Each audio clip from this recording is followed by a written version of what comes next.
Guys welcome back to the channel. 20 days to CMAT examination. Actually 20 भी नहीं, मेरे ख्याल से कुछ 18 या 17 दिन बचे हैं। अब बात करते हैं कि यार 17-18 दिन में क्या हम पॉसिबली ये क्रैक कर सकते हैं। अभी अगर मैंने चालू करा है या फिर कुछ दिनों से पढ़ाई कर रहा हूँ, so can I kind of cover my syllabus completely. मॉक्स कितने लगाने हैं, क्या टारगेट होना चाहिए, कौन से टॉपिक पे फोकस होगा एंड डेली रूटीन मेरा क्या होना है, उसके बारे में बात करेंगे। फटाफट स्टार्ट करते हैं। सबसे पहला टॉपिक जीके। आई अंडरस्टैंड अभी सबसे ज़्यादा टेंशन आपको जीके दे रहा है, बट यार एक चीज़ ना, आप थोड़ा प्रैक्टिकल रहना जरूरी है। जीके में आप जितना भी करोगे उतना कम होगा। एक चीज़ याद रखो कि जीके आपको डेली बेसिस पे करना है। ये कहीं ना कहीं नोट्स बना के लो, डेली बेसिस पे आपको जीके करना है।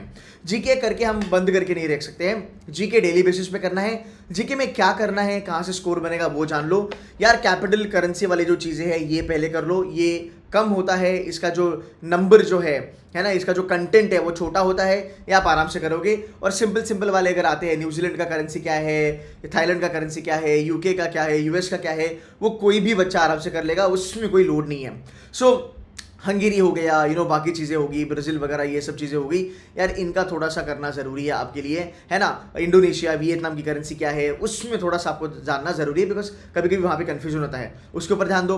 अब बच्चे कहते हैं कि सर करंट अफेयर्स में क्या करना है। करंट अफेयर में ना सिंपल चीज़ है, sports, business and awards, 3 category पकड़ लो। पिछले 1 साल में जितना कुछ आया है उसको करना चालू करो। 3 कैटेगरी क्यों कह रहा हूँ, बिकॉज ये बहुत ज़रूरी है। स्पोर्ट्स में अगर मैं बात करूँ, वर्ल्ड कप हो, एशिया कप हो, फ्रेंच ओपन हो, विंबलडन हो, what ever it is, number 1 कौन आया, नंबर 2 कौन आया, ये भी जानना जरूरी है। अगर विंबलडन के बारे में बात करता हूँ, फ्रेंच ओपन के बारे में बात करता हूँ, कौन जीता ये जानना उतना ही जरूरी है जितना ये भी जानना जरूरी है कि कौन हारा। बिकॉज कभी कभी वो उल्टा करके पूछते हैं, इस बंदे ने इसको हराया फाइनल में। दोनों की बातें जानना जरूरी है, दोनों के नाम जानना जरूरी है। अवार्ड्स में अगर मैं बात करेंगे, कोई भी अवार्ड्स हो, मतलब वो गवर्नमेंट वाला अवार्ड हो या तुम्हारा लेट्स से डिफेंस वाला अवार्ड हो या फिर कोई सीईओ हो, किसी को अवार्ड दिया होगा, वो पिछले 1 साल में जितने जितने अवार्ड्स दिए हैं उसको जानना ज़रूरी है। अब देखो ये जो कंटेंट है ये सीमित है ना, ये लिमिटेड है। इसका ऐसा नहीं कि बस लेके, जैसे कॉन्स्टिट्यूशन हो गया, ऑथर हो गया, बुक्स हो गया, भाई लेके बैठे हैं बच्चे, करे जा रहे है ना। डोंट डू दैट, बिकॉज ये आपकी नींद उड़ाएगा। बिकॉज इसका जो कंटेंट है वो अनलिमिटेड है, ये सब लिमिटेड है। सीईओ, फेमस पर्सनालिटीज, ये सब लिमिटेड है। ये थोड़ा सा देखो, ये काम आएगा। इलेक्शन नज़दीक आ रहे हैं तो जो सिविक वाली जो चीज़ें हैं, सिविक के ऊपर आप थोड़ा सा फोकस कर सकते हो, तो ज़रूरी है। डेली बेसिस पे कितना करना है, डेली बेसिस पे 1 घंटे का टारगेट काफ़ी ज़्यादा डुएबल है।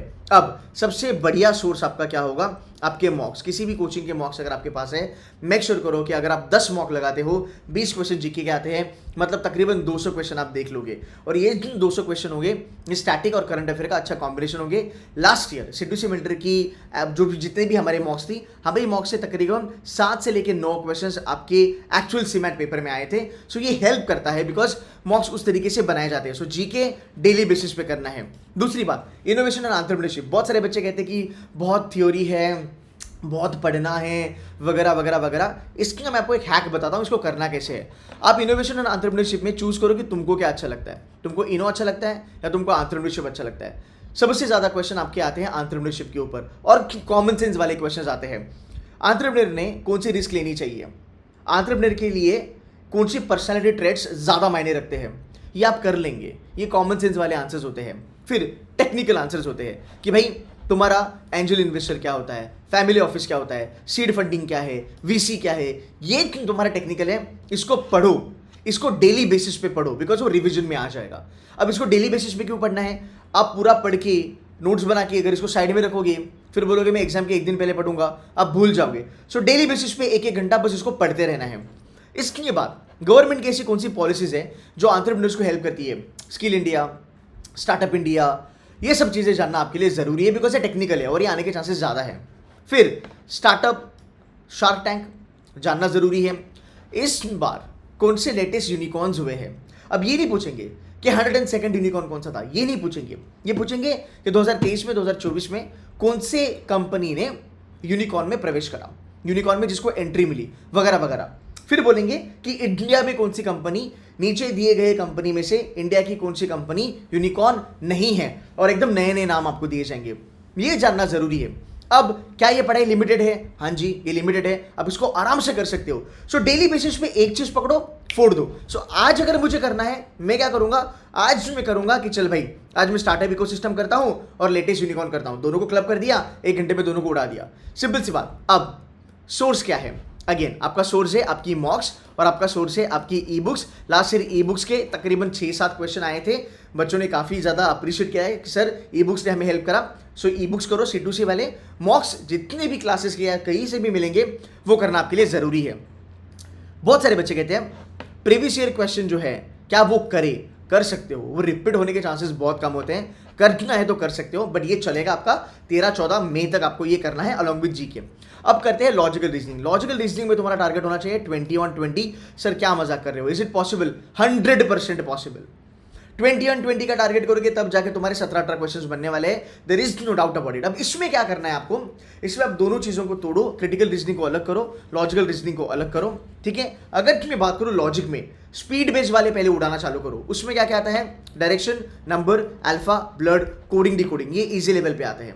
फिर तुम्हारा आता है पजल्स, है ना। पजल में sitting arrangement, linear arrangement, circular arrangement, matrix वगैरह जो भी आता है वो करना चालू करो। इसको तुम 2 दिन में उड़ा सकते हो आराम से। अगर मैं इसके 30 क्वेश्चंस भी करना चालू करूं तो भी अगर मैं देखूं 150-200 क्वेश्चन में हम 2 दिन में आराम से लगा सकते हैं। ये करना आपके लिए बहुत ज़्यादा जरूरी है, बट मैं फिर भी कहूंगा कि खुद को 3 दिन दो, 3 दिन में पूरा लॉजिकल रीजनिंग उड़ा दो।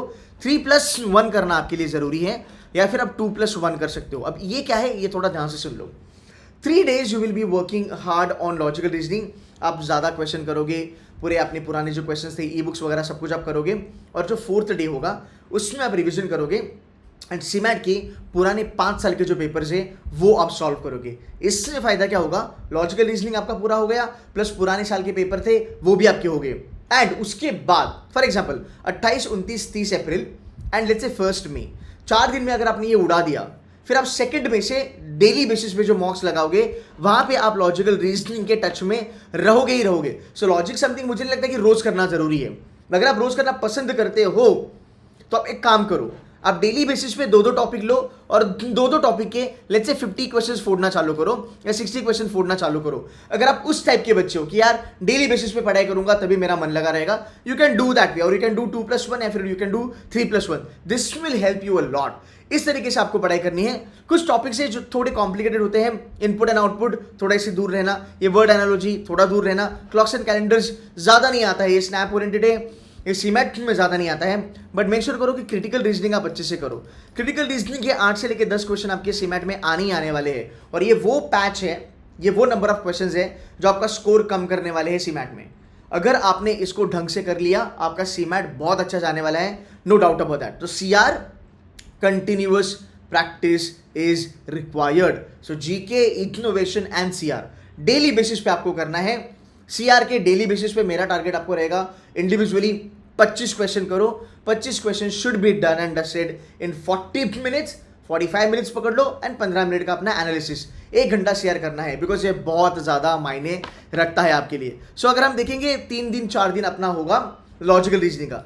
इसके बाद अगर हम बात करेंगे quant and DI, quant and DI के लिए अगर आप क्वांट्स में वीक हो, आपका मैक्सिमम फोकस होना चाहिए अरिथमेटिक, अलजेब्रा एंड नंबर्स के ऊपर। इतना करोगे काफ़ी है। अब बच्चे कहते हैं मेरे को ज्योमेट्री नहीं आता, मॉडर्न मैथ्स नहीं आता, छोड़ दो, ज़्यादा करना भी नहीं है। मैं अगर बात करूँ 20 क्वेश्चन में 5 क्वेश्चन DI जो अरिथमेटिक के बाद आपका स्ट्रांग होगा, प्लस आप पकड़ लो 5 और ज़्यादा क्वेश्चन जो अरिथमेटिक से ही निकलने वाले हैं। 20 में से 8 से 9 क्वेश्चन आर ऑलवेज डुएबल। सो अगर एक नॉर्मल बच्चा भी देखेगा तो भी 12 क्वेश्चन वो टच करके आ सकता है। सो इसके लिए ज़्यादा माथाफोड़ी मत करना कि पूरा ई बुक्स लेके बैठे हैं, मॉक्स लेके बैठे, सब कुछ कर रहे हैं। इसके लिए best source will be previous year question paper, that's it. So आप एक काम कर सकते हो, आपने एक टाइम अलोकेट करना है कि 28 और 29 अप्रैल 2 दिन में अरिथमेटिक पूरा उड़ा दूंगा along with revision and last year के 5 साल के पेपर। वो होने के बाद आपको डेली बेसिस पे मॉक्स लगाना है और मॉक्स में आपको अरिथमेटिक देखना है। सो इसीलिए आने वाले 18-19 दिन में आपका जो मॉक्स होगा वो बहुत ज़्यादा मायने रखेगा। डेली बेसिस पे एक मॉक लगाना आपको ज़रूरी है। एक तो एक्टिव लेवल पे लगाओ या फिर पैसिव लेवल पे लगाओ।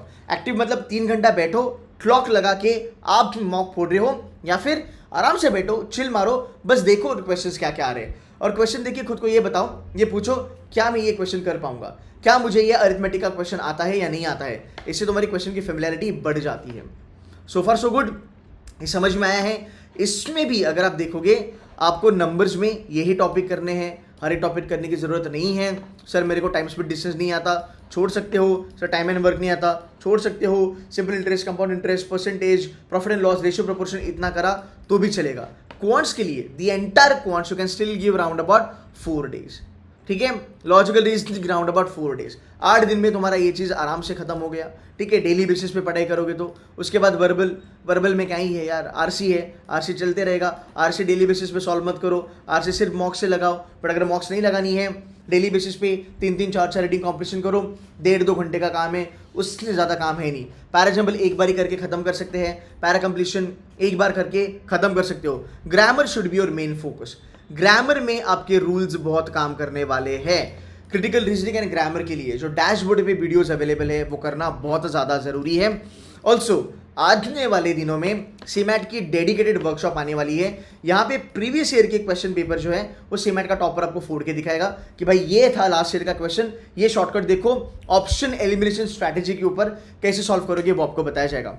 आने वाले दिनों में जो वर्कशॉप होगी वो सीमेंट ओरिएंटेड ही होगी।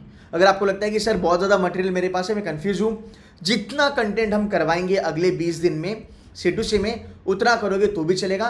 डैशबोर्ड वैसे भी बहुत भर चुका है, वहाँ से भी अगर आप हैंडआउट से फिर क्वेश्चंस करना चाहते हो, should be more than enough. So verbal के लिए मुझे लगता नहीं कि आपको कुछ ज़्यादा लोड लेना ज़रूरी है।